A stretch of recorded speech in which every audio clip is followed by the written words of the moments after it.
तर मराठी अभिनेत्री प्राजक्ता माळीला का घ्यावी लागली मुख्यमंत्री देवेंद्र फडणवीस यांची भेट? चला तर मग जाणून घेऊया.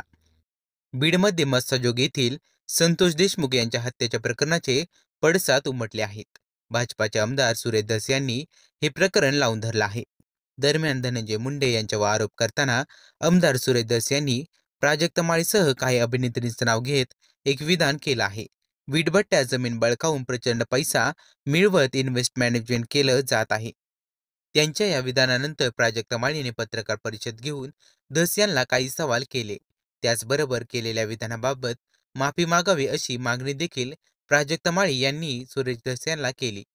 त्यांच्या या विधानासंदर्भात अभिनेत्री प्राजक्ता माळीने मुख्यमंत्री देवेंद्र फडणवीस यांची रविवारी 29 डिसेंबरला सागर या शासकीय बंगल्यावर भेट घेतली.